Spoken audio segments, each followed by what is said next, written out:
Yo, what's going on, guys? Welcome into a startup Dynasty draft that all four of us participated in, along with a couple members of our Discord. We thank them real quick. If you guys want to be a part of Discords and opportunities like this, hop into our Discord link down below and join the fun. Join answering questions, join mocks like this, join real drafts like this. We're excited to break this down, kind of give you guys a strategy on how we approach these drafts. There was a buy-in, so there was some heavy angst to this. There was a lot of pressure for us to do well. We got to beat the listeners. We got to do it. So, guys, welcome in to a video. Yeah, for sure. I mean, anytime we can get you guys involved, give you back that value, work with us, play with us, all for it. So this is our official Discord Listeners League. Again, the opportunity was available to those Discord members if you're interested in joining. Obviously, those guys are passionate football fans. Go link down below, click that in. Just get involved because we interact with you guys on the daily, and we're excited about bringing you guys these type of videos. So let's kick it off.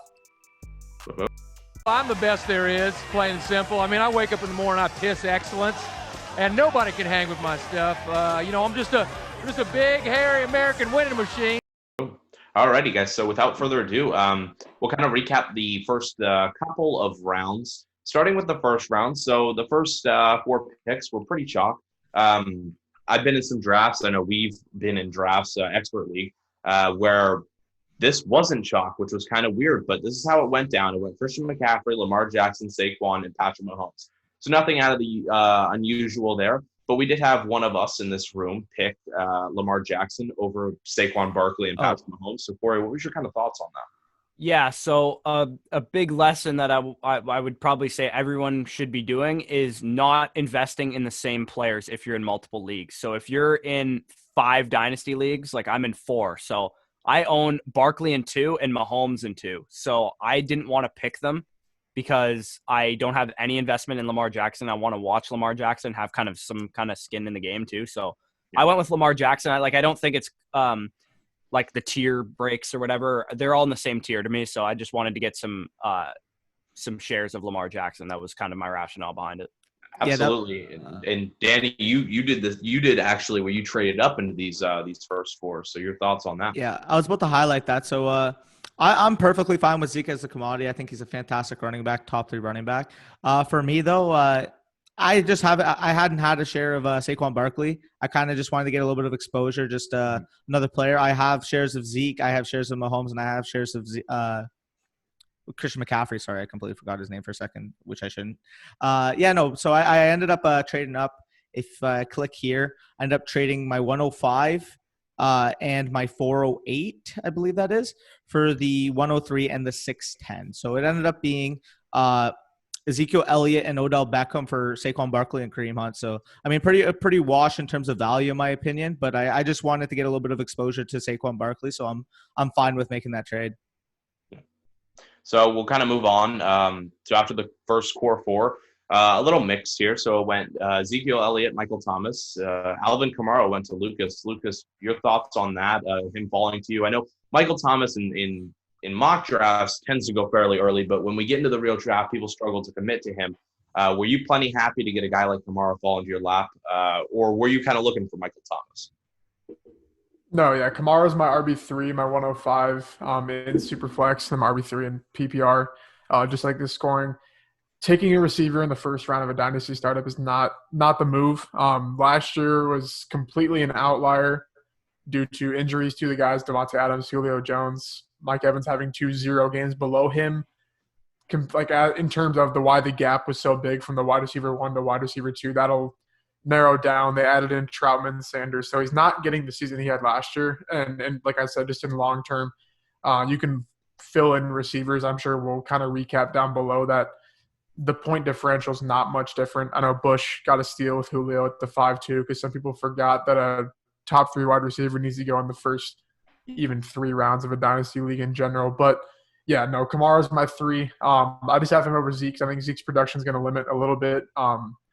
McCarthy he in the past hasn't fed running backs, and they have 2 running backs there that are going to get plenty of touches. I think Zeke's just going to see a little bit of a downgrade. I'm not touching Dalvin Cook because the man is going to get injured, guaranteed. And then I think from Kamara to Mixon is a little bit of a drop-off for sure. Yeah. So after you went Kamara, we went Kyler Murray. An expected quarterback 3. Dalvin Cook went right after, and then I actually traded up. I was sitting at the 12 turn. I traded up to get Joe Mixon. There was rumblings and stumblings about the guy who had that pick wanting to go with him, but also wanted to trade back. So I moved up and I got Joe Mixon. And at that point, I had established, you know what, I'm going to try something new for this draft, and we'll get into that in a second. Danny, you made some moves as well, climbing your way into the first round twice more, and you got Deshaun Watson and Dak Prescott.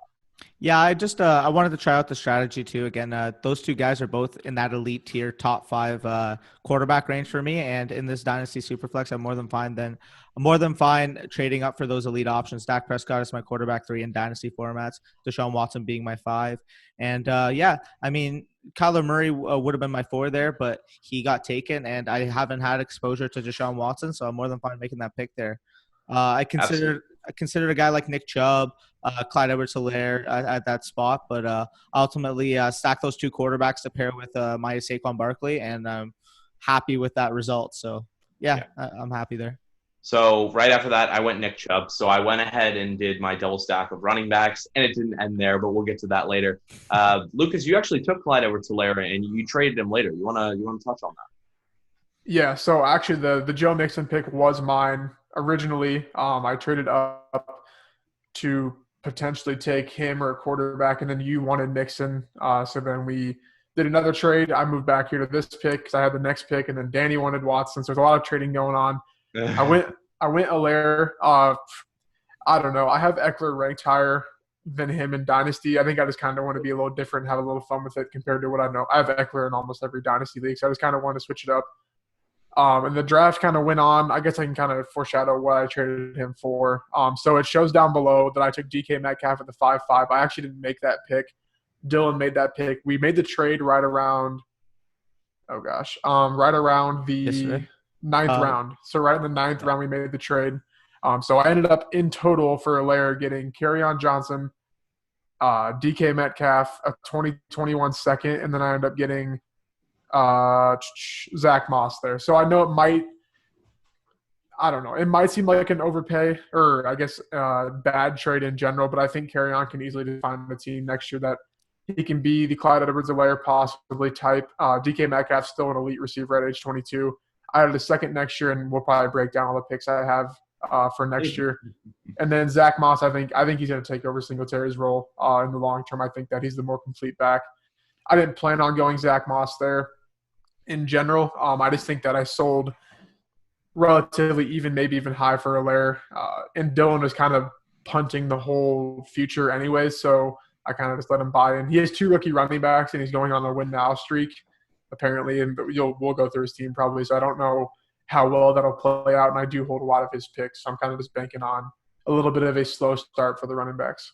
Yeah. So after you went Clyde Edwards-Helaire and then obviously made the trades, wheeling and dealing over there for Lucas, went Russell Wilson, Tarik Hill right after, Chris Godwin, and then I went Miles Sanders. So that was 3 running backs in the second round. I started to grin as people got a little bit upset because I had the potential to do this even more. And when I was kind of making this selection, it was between 2 guys. It was Miles Sanders or it was Austin Eckler. I own Austin Eckler in our expert league. I wanted to move and try a guy who I had in a league that disbanded. So I got another share of Miles Sanders again, and I feel very good about this pick. Don't say it's a committee. Come on. Who's going to tell me Carlos Hyde's actually going to be the effective back in that system? No problem going with Miles Sanders. The coach, Doug Peterson.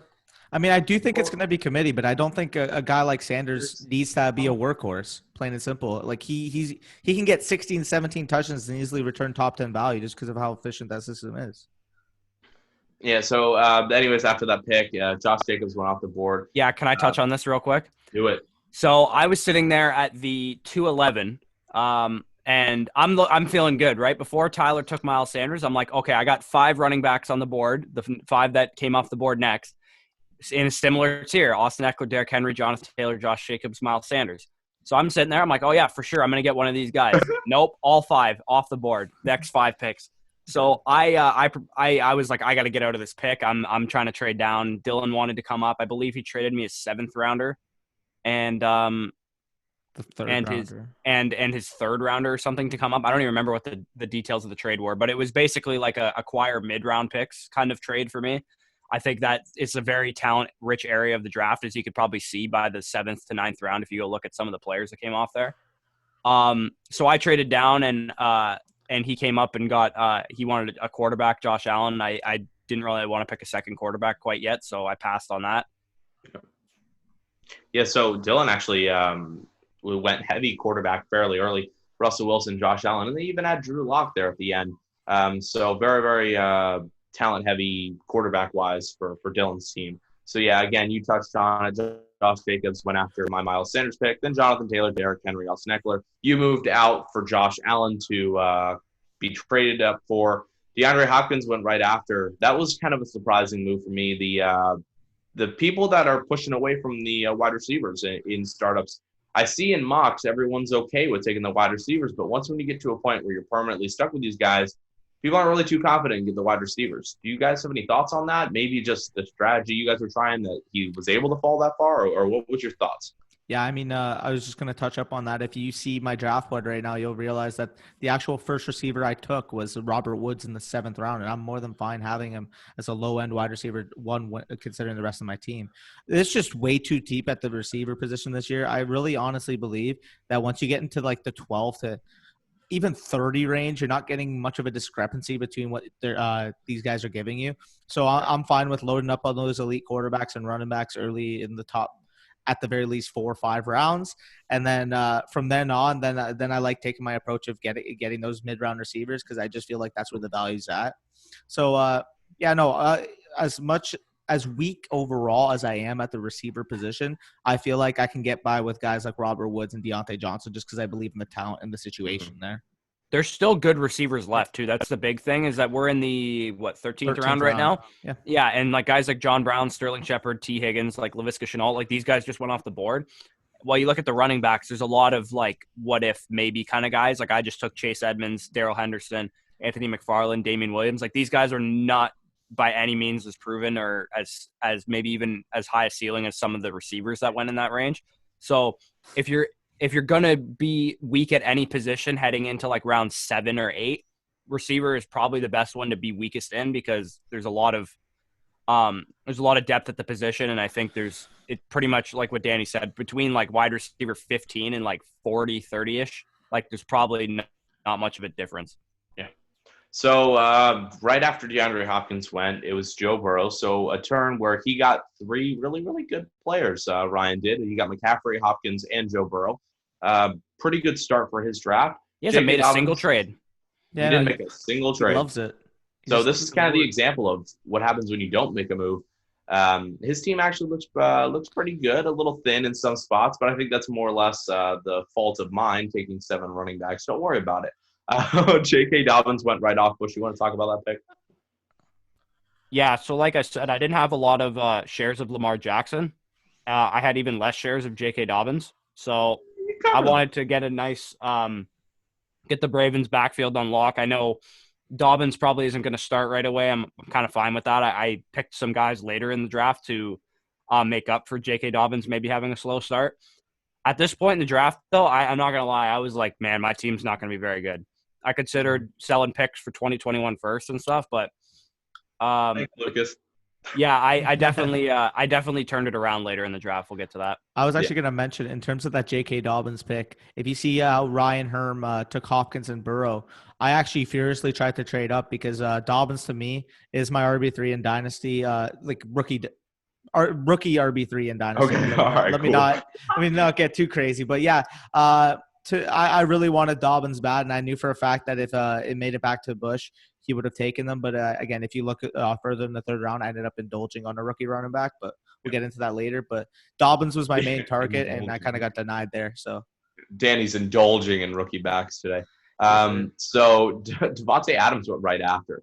This was, again, the wide receivers falling. Can I touch on the whole wide receiver thing? Do it. All right.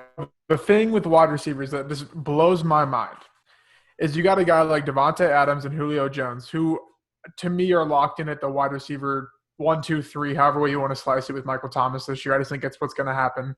For sure. Due to target share, due to air yards they're going to get, touchdown share, red zone share, everything. They're going to be top 3 in the NFL.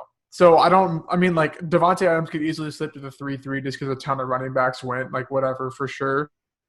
But guys like DJ Moore and AJ Brown going in the 3rd round, and even Kenny Golladay, like you cannot make up a narrative to where those guys come close to finishing at the level of Davante Adams now or in the next 2 or 3 years for me, just how the team is made up. Or like, I know we'll get into Bush's kind of Julio pick. I'll disagree with you on Golladay there. Julio is a top. Golladay was at wide receiver 6 last year. I think Golladay, had Matt Stafford played the whole year, would have outscored Devontae Adams had he played the whole year. But Galladay's splits with Marvin Jones are not good.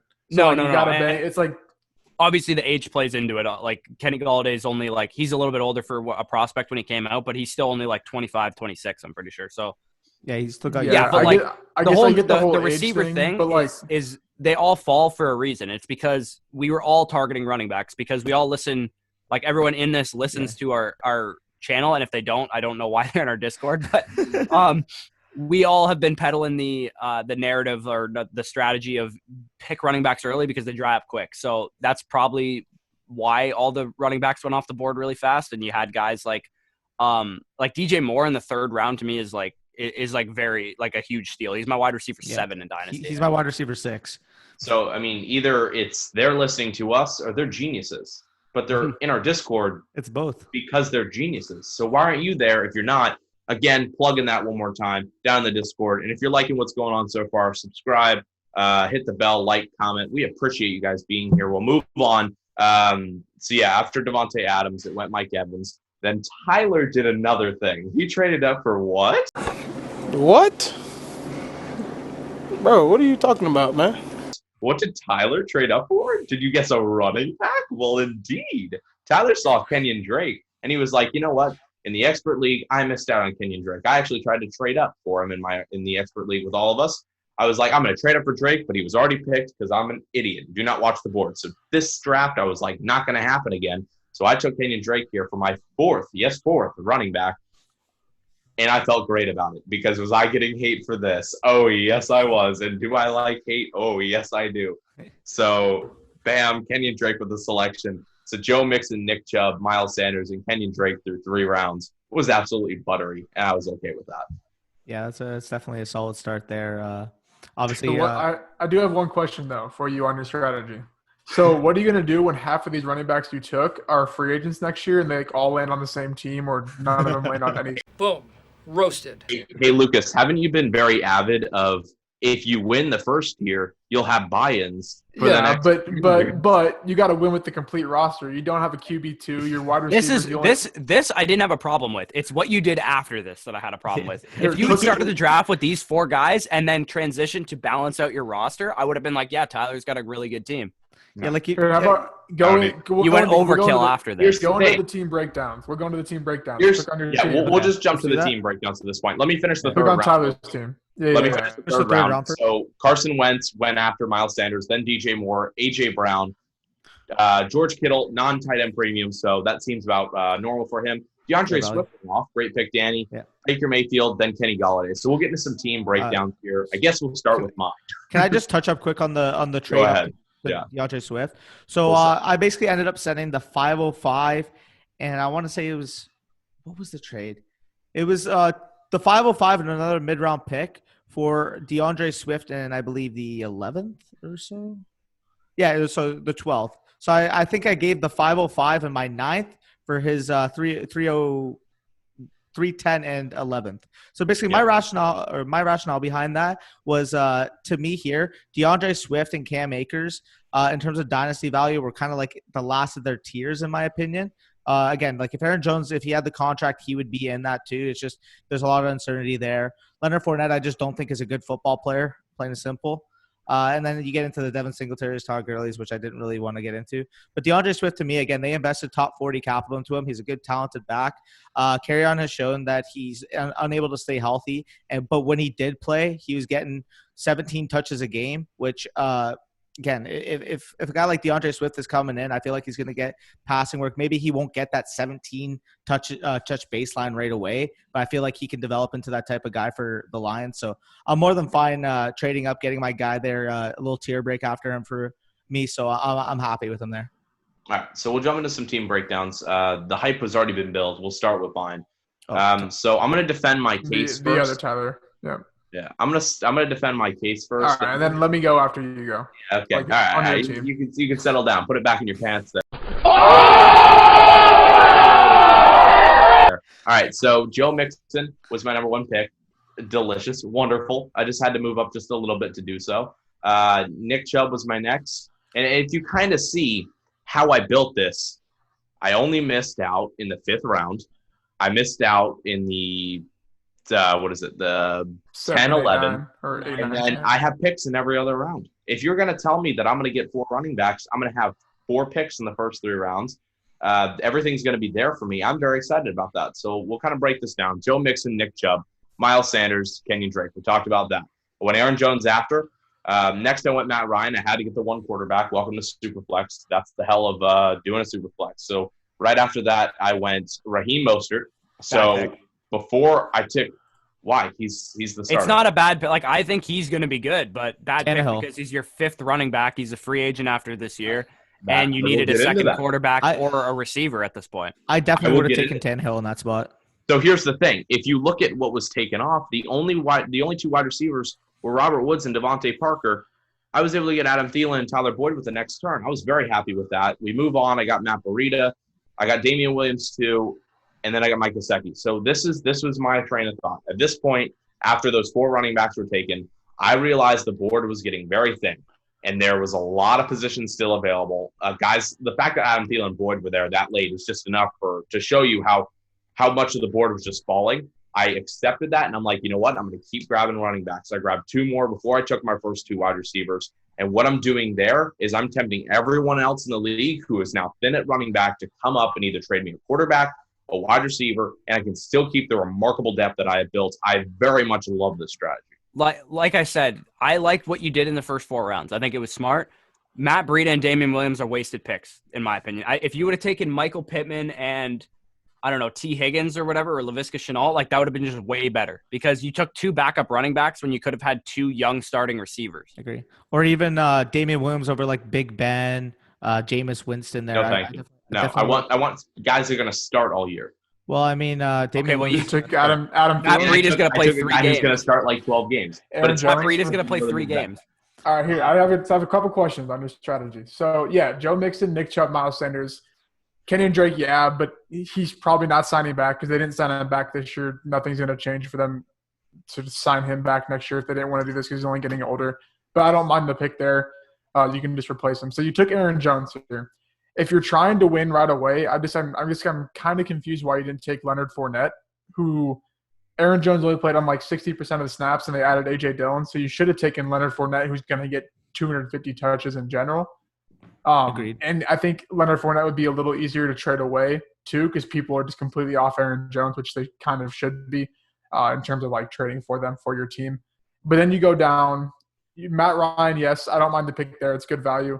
You don't have a backup quarterback, so I guess what is your strategy when your quarterback has a bye week? Yeah. Trade.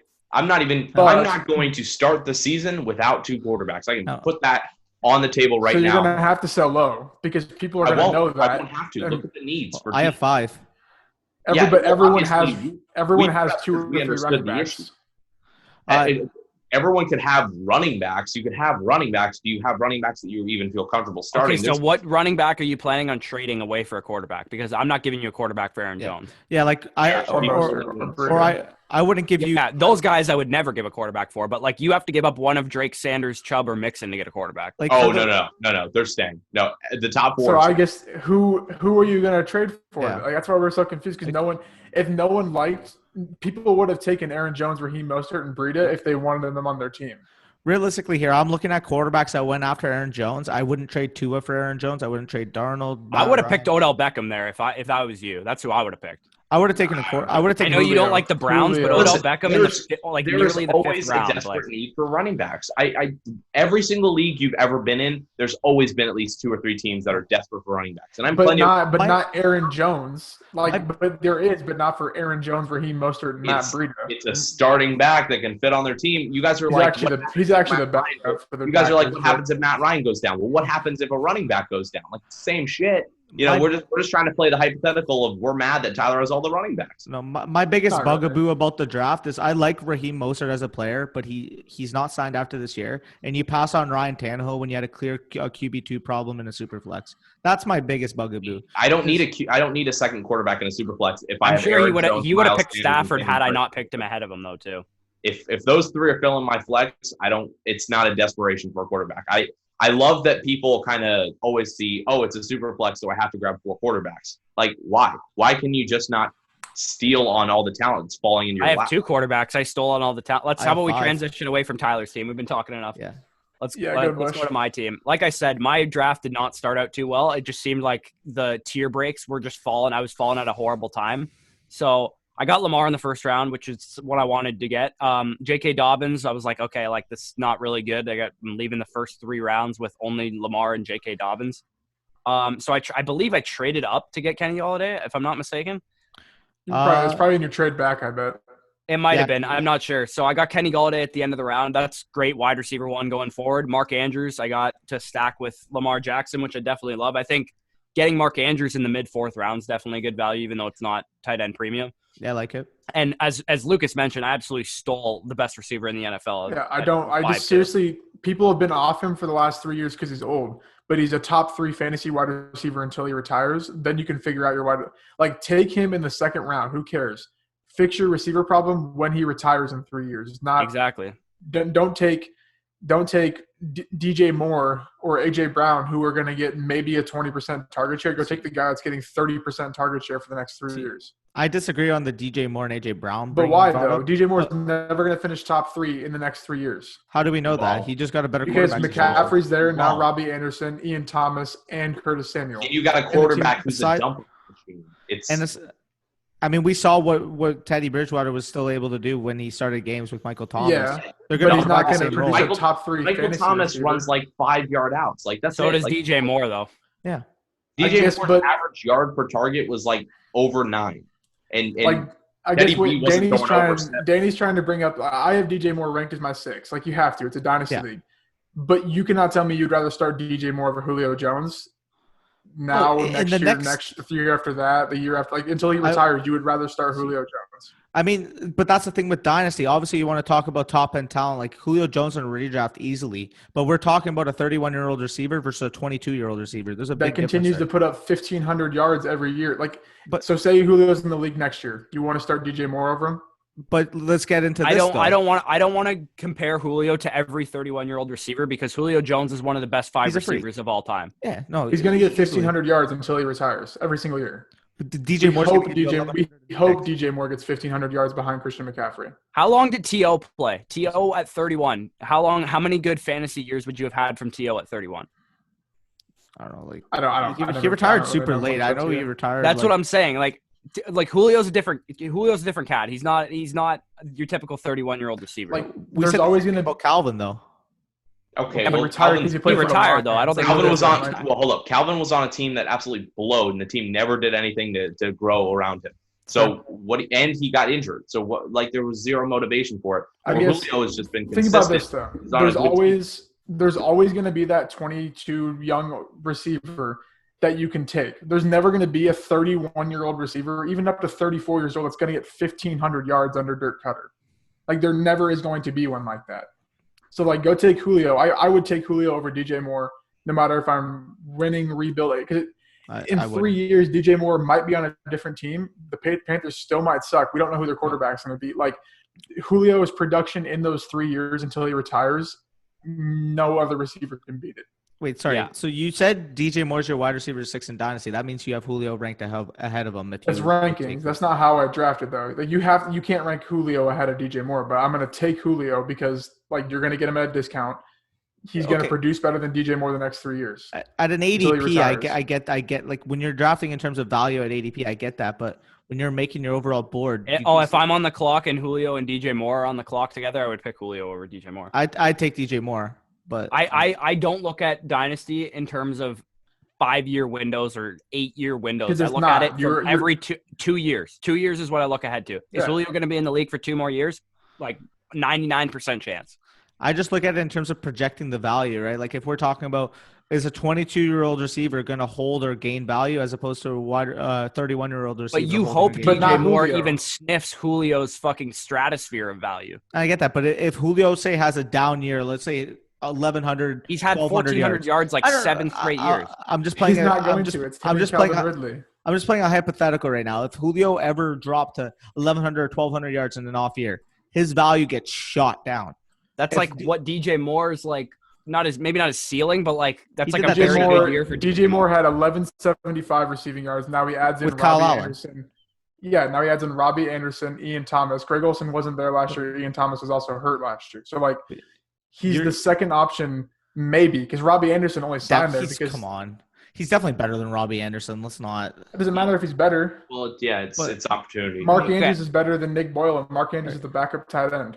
Anyway, let's move on to my next picks here. Go. So we got what was my next pick? 7-2 was Matthew Stafford. Absolute steal. Matthew Stafford is a top 8 fantasy quarterback year in and year out. He's gonna play. Hopefully, his back. We're not doctors, but hopefully his back holds up and he plays another 3 years or so. For the record, all those quarterbacks taken in the 6th round, I would rather Stafford. So that's a value. Matt Ryan would probably be close, but the other ones, yeah. After that, I got Devontae Parker, who's my guy. Like Devontae Parker is 27 years old, and he just had a 1,200-yard season. What the fuck is he doing, falling nearly to the 8th round? That's ridiculous. I don't get it. Agree with that.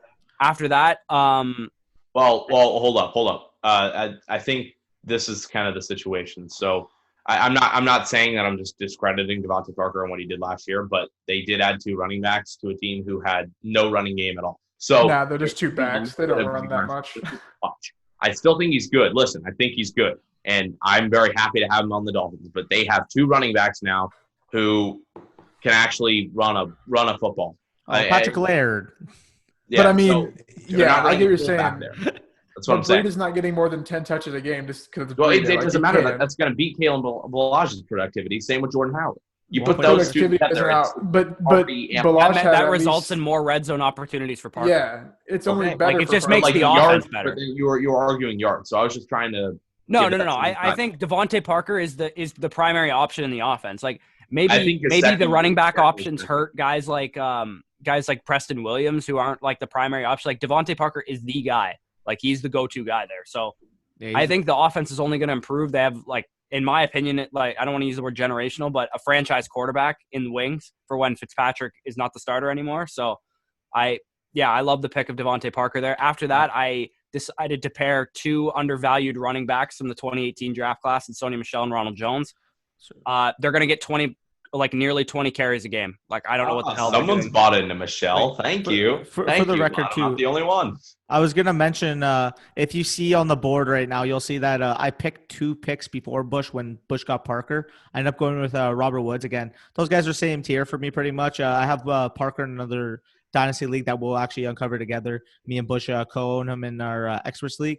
I went with Woods. I mean, similar player. I feel like you're getting a little bit more of a floor, but I still think they're fantastic options in a similar tier. So I'm fine with either of them there. Yeah, we'll get to your team, Danny. Don't worry. No. I was just going to mention. Yeah, so Michelle and Jones are going too low. They're young running backs. Yeah, their contract's probably up in a year or two, but they're going to get 20-plus carries this year. Like Michelle especially, because they didn't add anyone. I don't understand why no one's I would pick Michelle in the 6th round. I know he's in David Montgomery territory for me. That's where I think he should be going. But he's going. I got him at the 8-11. I'll take it. Darius Slayton's again one of my guys. I love Darius Slayton. I think he's going to be top 24 receiver this year, and he's only going to have more time to grow with his young quarterback. As you probably saw on our channel, me and Danny's show, this redraft show, the past couple days, Will Fuller is he's injury prone, but at the 10-11 to get a 26-year-old receiver that could potentially be tied to Watson for the next 5 years if they re-sign him. You don't want it. I would hate for him to be tied to Watson because that means Watson's driving, just dragging around a medical body. I mean, I just kind of feel bad. Probably gauzed up while he's dragging him around too, because Watson is carrying this team, but he's not doing it with Will Fuller. No, thank you. When I play you, it's definitely going to be fun to watch when I have Watson and you have Fuller, and we're going to decide. Yeah, and I have 45 points and you have 27. Yeah, and he wins that battle all the time if Fuller stays healthy. The one game he played all year. I get it. Denny meant 27 points is in like the full year, the full body of work. Gotcha. To me, Will Fuller, if he stays healthy, is going to be a top 15 receiver. Well, yeah. Like the vacated production of DeAndre Hopkins, the fact that he's the only one really in the offense that has a connection with the quarterback. He's more talented than Cooks and those guys. He's going to go off if he stays healthy. Obviously, big if, but at the 10-11, I think it's worth the risk. Tarik Cohen and Chase Edmunds, I just kind of needed running back depth. Believe it or not, you don't have to draft 7 running backs to get good running back depth in this draft. You do. Yeah, don't buy it, guys. But Tarik Cohen and Chase Edmunds, there's I believe there's 2 flexes in this league and a super flex. So I think I can use either of those guys in a flex, like week in and week out. Chase Edmunds, to me, the amount of plays that the Cardinals are going to run, I think Chase Edmunds is going to be like a borderline RB3, like high end RB3, low end RB2, and depending on the matchup every week. So I think Chase Edmunds is going super. That's 24. That's running back 24. I don't believe that. I think 3 is fine. The flex play is scary. He's a flex at best. I mean, I think the amount of plays that the Cardinals are going to run, man, and the amount that they're going to throw the ball, Kenyon Drake is not getting a workhorse role. Like maybe some people think he is, but like they're going to use both guys. Like pretty. Going to receive still. Maybe not equally, but like it'll probably be like a 60-40 split. The fifth offensive option on a 7-win team is not going to be an RB2. I might just be higher on him than you guys are. Yeah, I think he's good. But in terms of like receptions and stuff, I think he's going to get some. I think he's going to get some receiving. He's also just very talented, and I like taking talented players. You took him in the 13th round, so clearly, like you don't believe in him. No one else believes in him to the point where you felt you could get him here. Like, I'm going to own him in every redraft league. Yeah. So, so that's it for my picks thus far. I don't have a pick for a couple picks here. I'm looking probably to get some more receivers. I probably get a receiver. I might take another tight end. Quarterback. Yeah, I'm kind of just looking for depth all around. I got a pretty balanced team at the moment. I don't really have any glaring weaknesses, in my opinion. So, yeah, no, you definitely got a nice team going. So we'll quickly go into mine, and then we'll touch up on Lucas's. But basically, again, I preface this when we're going over the first 3 rounds. I ended up making that trade, my 1st and 4th round pick for his 1st and 6th round pick. Again, I just wanted to get exposure to Barkley. I really feel like that 4th to 6th round area. I mean, there's not a huge drop off, in my opinion, between Odell and Kareem Hunt. So I'll make that trade, especially just to mix it up, get a guy that I haven't had exposure to. So I like it.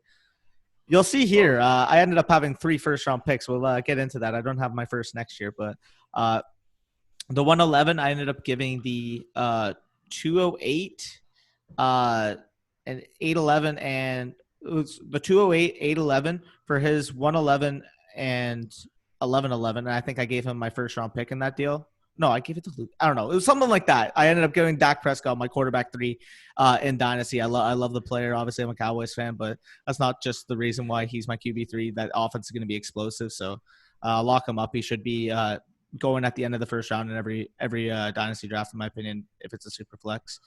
Ended up making this deal up. This is actually Lucas's pick. I traded the 305 and my rookie first to Lucas to get this pick. Again, I have Barkley anchoring my RB core. Just wanted to secure those 2 elite options in the super flex. So I'll do that trade, especially good value both ways.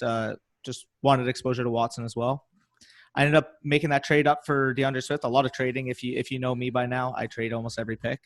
Ended up trading up for DeAndre Swift. I just believe in the talent, the situation he landed in. Ultimately, he can end up getting the volume. I don't think he'll get it right away, but again, Kerryon Johnson averaged 17 touches a game last year. I feel like Swift can enter that role, be a more efficient back than Kerryon was. Kerryon wasn't too great last year. Ultimately, I just think he's a more talented player. He was hurt. Well, he wasn't efficient. They played from behind the whole time, and they were just passing with Stafford. That's why Stafford's a top 8 quarterback. Well, I mean, like in terms of like his actual metrics, like obviously I don't want to use like yards per carry, but he averaged like 3.5. He wasn't really involved too well in the receiving game. I don't know. I feel like Swift is just a better player in general. So you put him in there. hoping he stays healthy because that's ultimately Kerryon's biggest bugaboo. I really feel like he can cement himself as a maybe a low-end RB2 this year and ultimately a high-end RB2 for the rest of his career. So I'm happy with that pick there. I ended up not picking until the 6th round here, as you can see. And to me, one of my favorite picks of the draft, Kareem Hunt at the end of the 6th round. I mean, if you haven't watched this video on our channel or redraft video, I ended up going off on Kareem Hunt. This guy's going outside the top 24. He presents that value alone as a viable option, as a standalone value. That offense on the Browns, again, that we touched up on the video, has enough volume for him to produce RB2 numbers, not to mention the value that he brings if anything ever happens to Chubb. He's a top 5 running back. And he's a free agent after this, too. And I was just going to touch up on that. He's a 24-year-old free agent after this year who's shown in the past to be a top 5 running back. Like 25. Yeah, okay, with 24, 25, big deal. Yeah, so getting him in the 6th round, you're ending up with a potential RB1 value here. I'll do that any day of the week. You see here, my next pick was actually Evan Engram. What ended up happening was I had the pick before and ultimately went with Ryan Tannehill.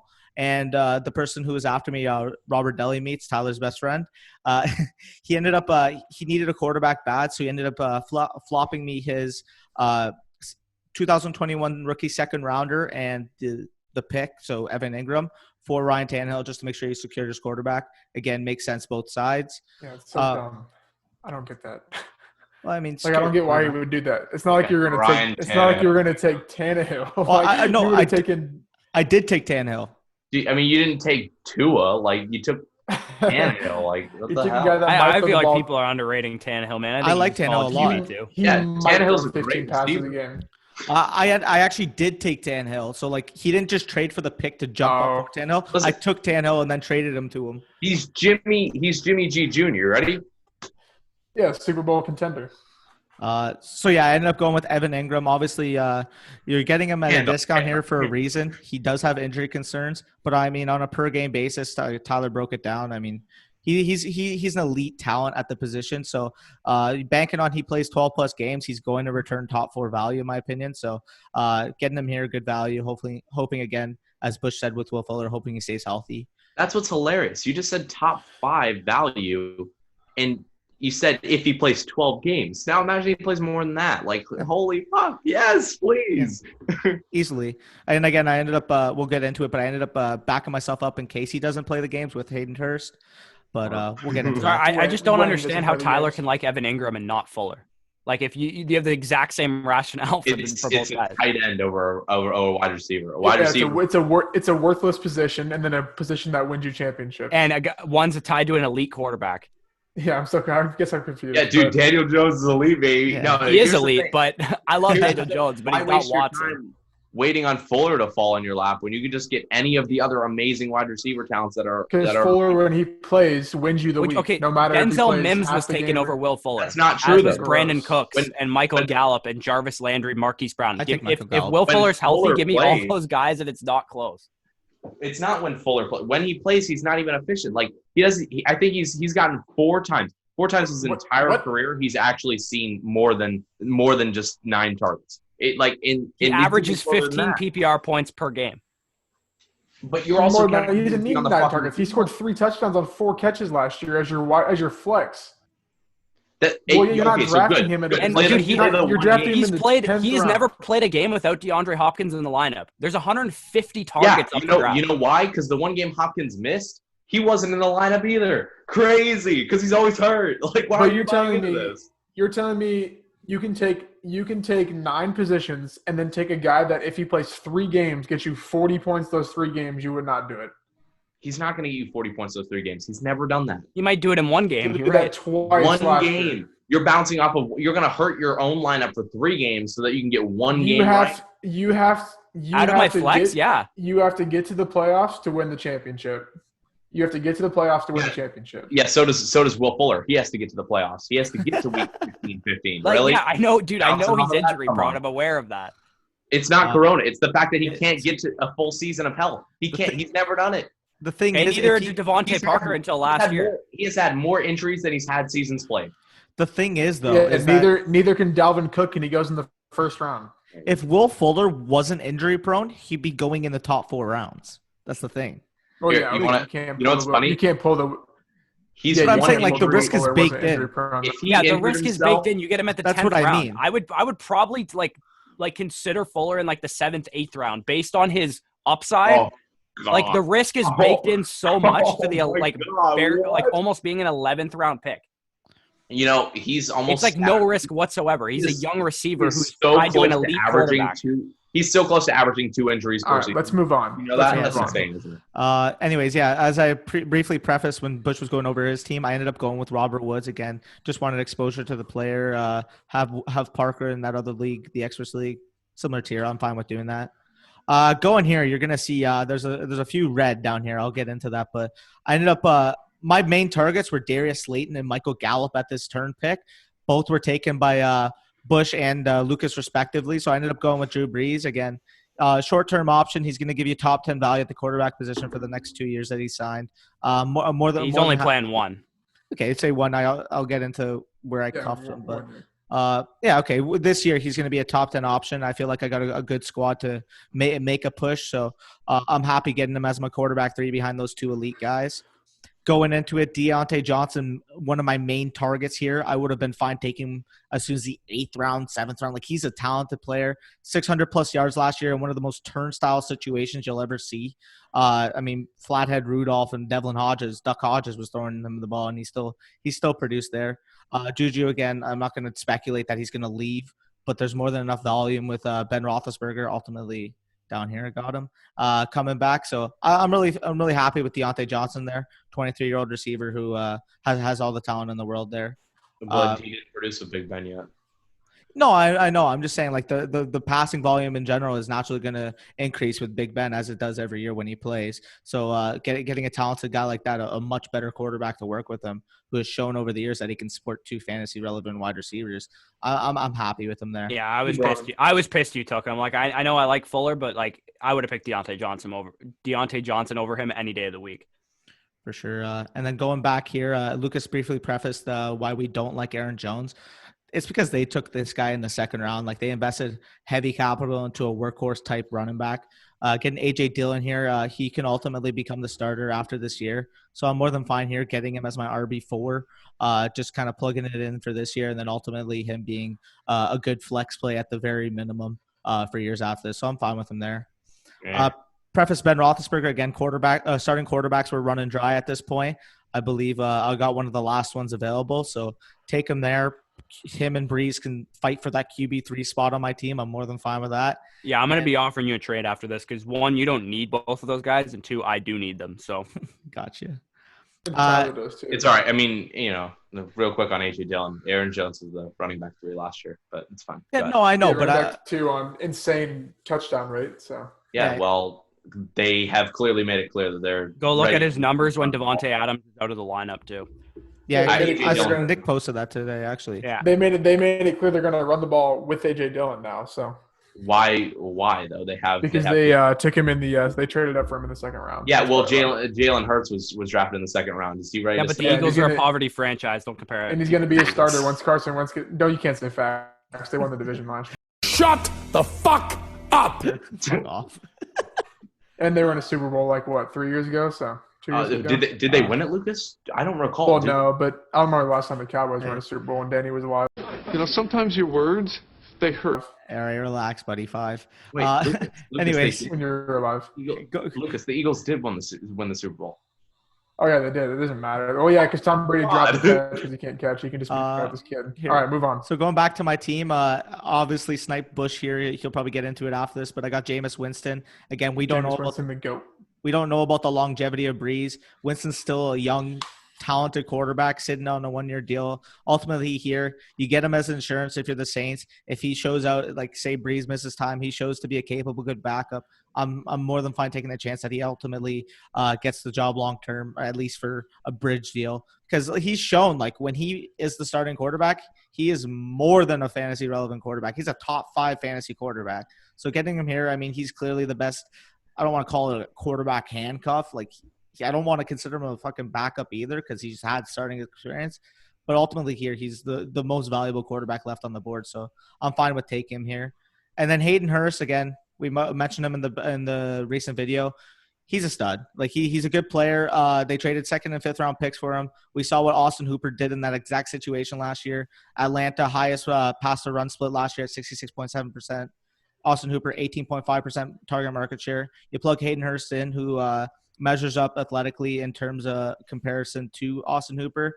Young guy, 1305. I'll take that any day of the week. So but he ain't no my Mike draft so far. Gesicki, baby. Mike Gesicki sniped before you. I know. You're crying inside. Don't worry about it. I don't know. I actually prefer Hayden Hurst. Hayden Hearst is in probably the most advantageous situation a tight end can possibly be. I actually prefer Hurst to Gesicki. Yeah, I do too. You had him as a riser. What are you talking about? I still going like to take Gesicki Hurst here. The thing. Well, yeah, but Gesicki's not going to see 100 targets. Hayden Hearst is going to see 100 targets. Like why is that? There's like 200 vacated because there's 200 vacated targets, and I know Russell Gage ain't getting 150 targets this year. Russell Gage getting that shit done. Exactly. Yeah, okay. Click on my team. I'll make it. Right, I'll make it quick. Let's go to Lucas. Why can't Calvin Ridley step up? That's well, whatever. Lucas was the seller of the draft. So if you look at my board, obviously I didn't make a lot of picks. Yeah, so someone offered me a 2021 first to move down their pick. Don't ask me why. So from there, it turned into me getting all the picks for next year. So I have a top 3 fantasy running back. Dynasty, I think I have DK at like 12. I don't know. By next year, he'll be a wide receiver 1 in Dynasty. So I guess in general, my team, I have 5 2021 first next year, 3 2021 seconds, and I think 2 thirds coming in the next year.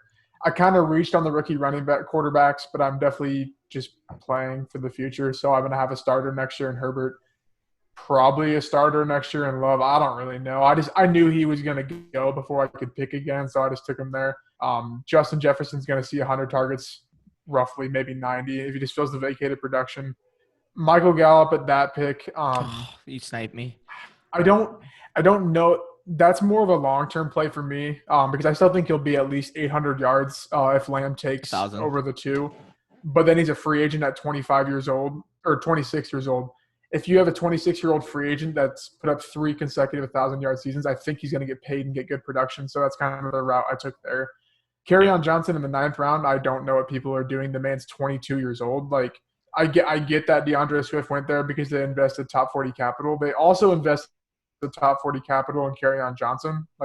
So when people play that card, you have to play the same card for the dude they're replacing. Like, it's the same thing. It's going to be 50-50. I'll take 50-50 in a high-volume offense for Kerryon. And if he leaves, he's going to be 24-year-old running back with experience. Yep, sign me up for the free agency. Madison, that's purely off. They're not going to pay Dalvin Cook next year because they're bottom 5 in projected cap for next year.